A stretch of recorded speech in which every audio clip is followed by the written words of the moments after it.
Semangat pagi, selamat berjumpa kembali dengan channel Togi Wijaya.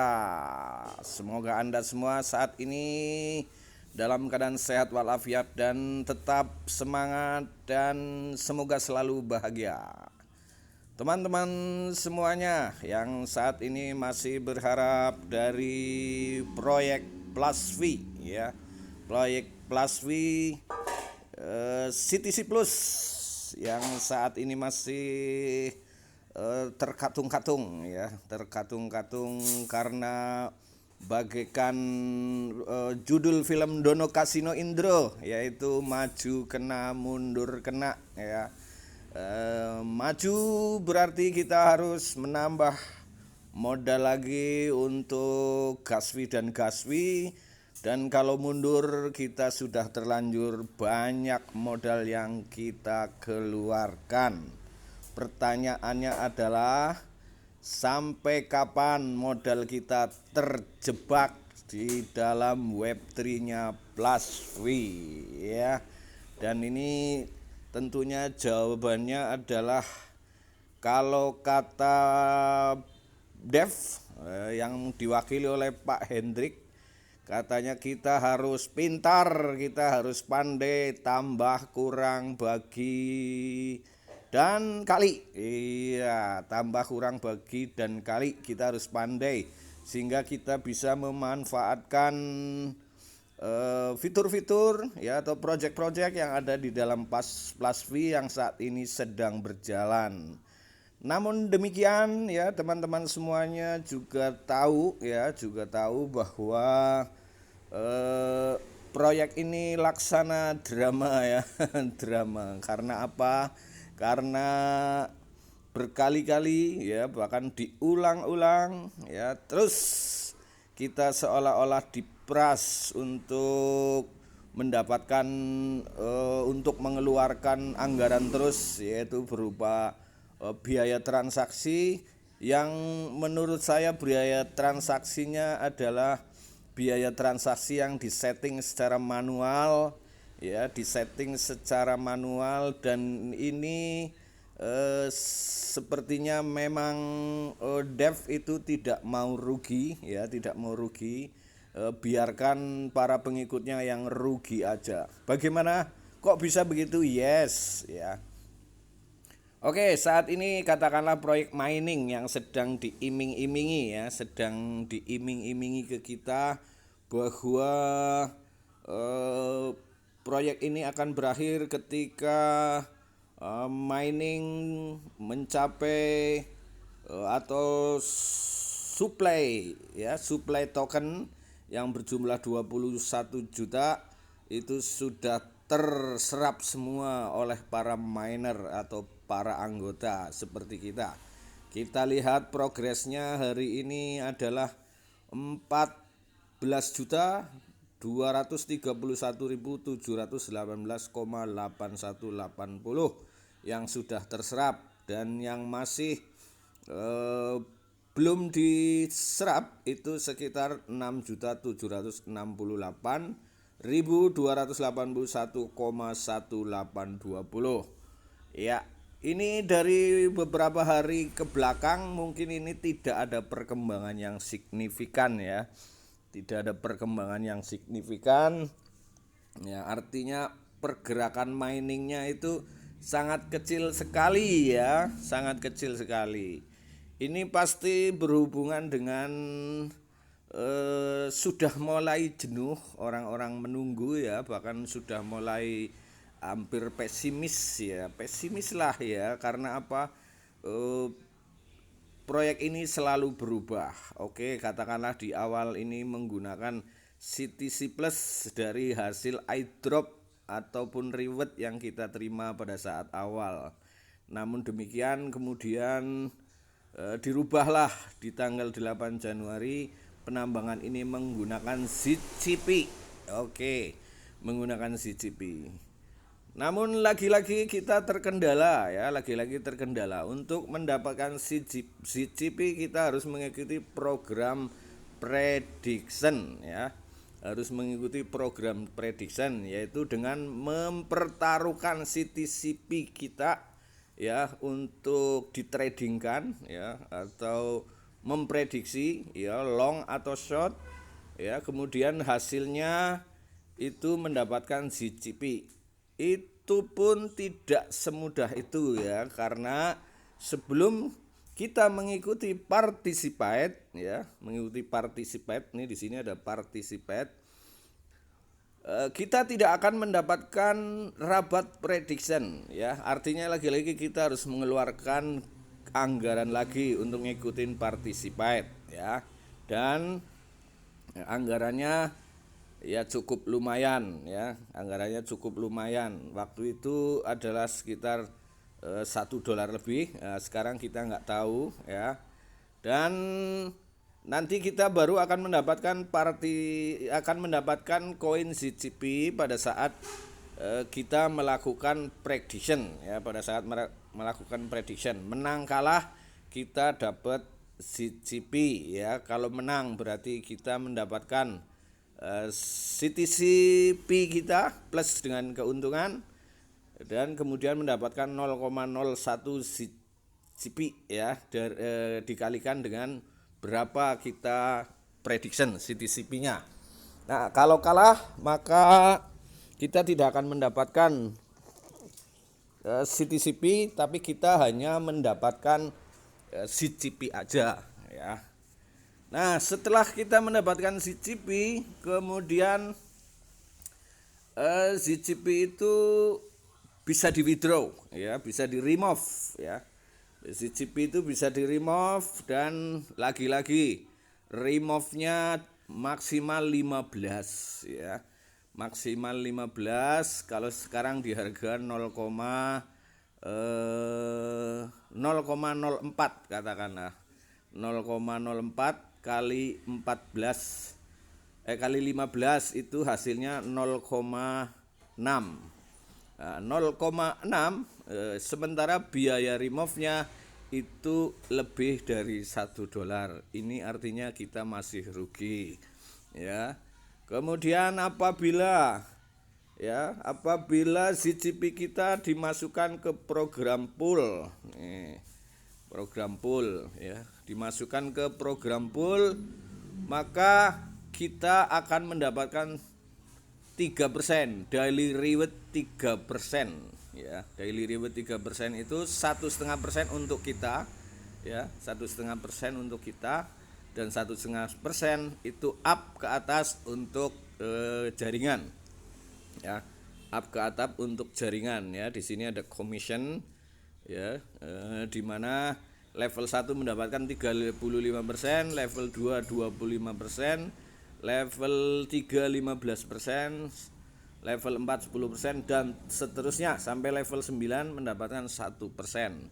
Dan perlu diketahui bahwa commission ini ya, itu akan hilang ketika kita tidak mengklaim dalam waktu 24 jam.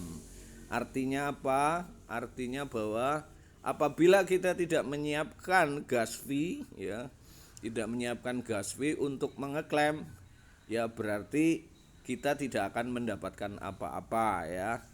Dan apabila kita mengikuti program pool ini kecil ya, kecil, katakanlah misalnya kita ikut 1.000 ya, ikut 1.000, maka tiap hari kita akan mendapatkan 15 misalnya nih. Nah, kita akan mendapatkan 15 koin ya, 15 koin. Biaya claim rewardnya itu kalau tidak salah sekitar 5.000 ya. Itu pun masih masuk ke available, artinya belum bisa masuk ke token pocket, belum bisa jadi duit ya.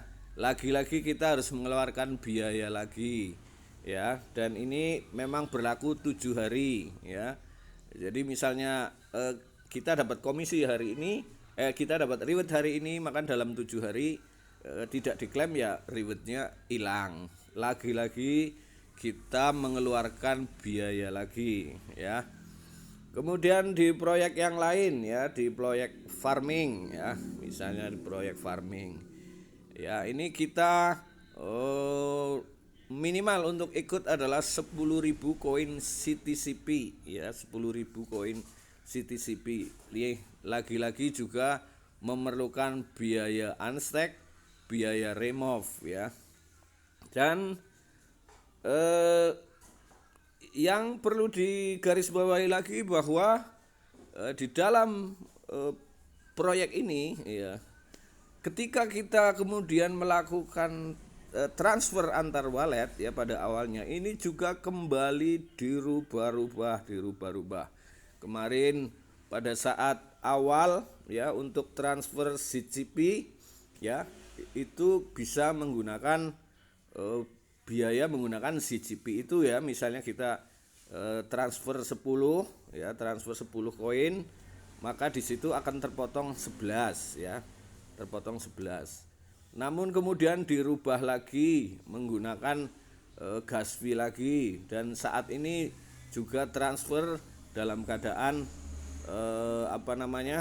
kita lihat nih, perform improvement ya, artinya bahwa kita juga tidak bisa transfer antar wallet. Artinya apa? Artinya developer menghendaki bahwa CCP yang dimasukkan untuk mining itu adalah CCP yang dari luar, yang dari token pocket untuk masuk ya, karena transfer antar wallet tidak bisa ya. Ini berarti bagi teman-teman kita yang mau ikut mining ya, bagi teman-teman kita yang akan ikut mining pastinya harus memiliki CCP, dan CCP itu tidak bisa didapatkan dari transfer antar wallet, tapi CCP didapatkan dari memasukkan ya, meng-add ya, di sini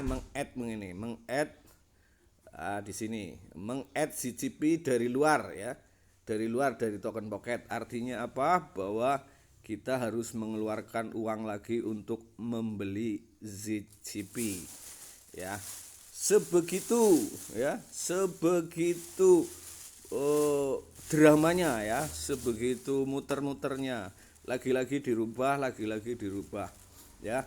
Ketika ada kenaikan sedikit, maka gas fee dinaikkan, kemudian jumlah yang boleh di remove atau boleh dikeluarkan dari Web3 itu dibatasi ya, seperti misalnya CTCP yang tadinya 5.000, kemudian 2.000, kemudian 1.000.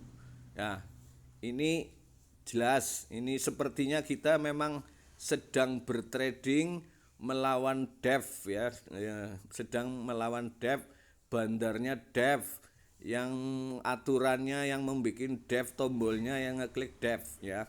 Ini memang kita susah untuk ngakal-ngakalinya ya.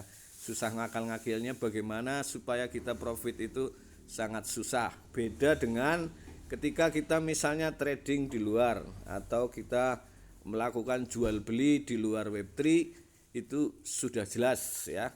Sudah jelas ketika kita loss ataupun kita profit, itu kita bisa melihat candlenya ya, kita bisa memprediksi ya, baik itu melalui prediksi kita melalui teknikal ya, dengan melihat candle ya, dengan melihat grafik, ataupun kita bisa memperkirakan melalui isu-isu fundamental. Nah, namun demikian, kalau sebenarnya apabila kita bertrading di luar ya, di token pocket, mungkin kita akan sedikit tahu ya, kita mungkin akan sedikit tahu tentang isu-isu atau isu-isu fundamental yang koin-koin yang ada di Dev 3 ya, yang ada di Web3 maksud saya, yang ada di Web3, karena dari permainan baik mining, prediction, farming, pool, itu sepertinya dev itu mengotak-atik dari proses ini ya, proses dari fitur-fitur ini ya, kemudian anggarannya dipindah ini ke sini, kemudian ini menjadi naik ya. Ketika kita dev itu seolah-olah sedang memfokuskan pada bisnis, misalnya CGP kemudian menjadi naik, kemudian CGP banyak yang keluar kemudian menjadi turun, ini sebenarnya agak bisa ditebak sih sebenarnya ya. Tapi itu apabila kita main di luar Web3 ya. Kalau di dalam Web3 sendiri tadi disebutkan untuk mengeluarkan modal kita yang dari Web3 keluar itu kita masih susah, sangat tipis sekali ya. Sangat tipis sekali ya. Udah sangat tipis, kemudian periodenya katakanlah misalnya kayak pool. Kita itu unstack ya.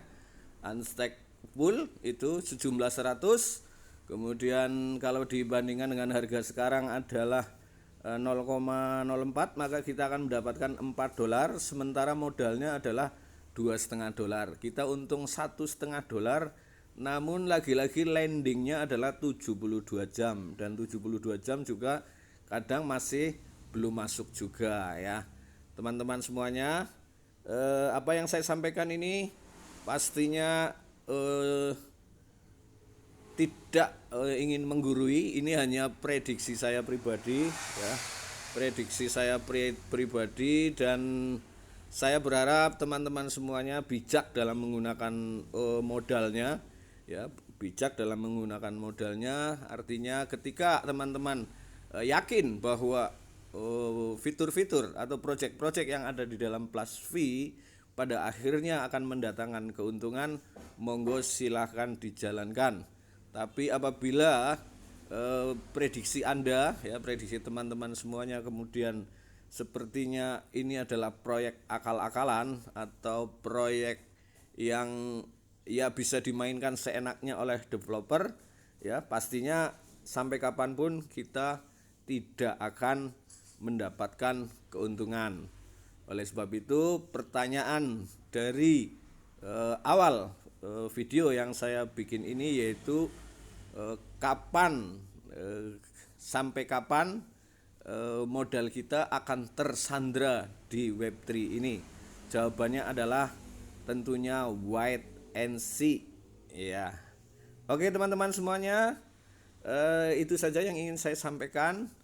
Mudah-mudahan video ini menjadi pertimbangan buat teman-teman semuanya, dan saya harap tetap semangat, tetap bahagia ya, karena pasti rezeki akan datang dari tempat yang berbeda ya. Tetap semangat. Terima kasih atas perhatiannya. Tunggu video saya berikutnya. Saya akhiri, semangat pagi.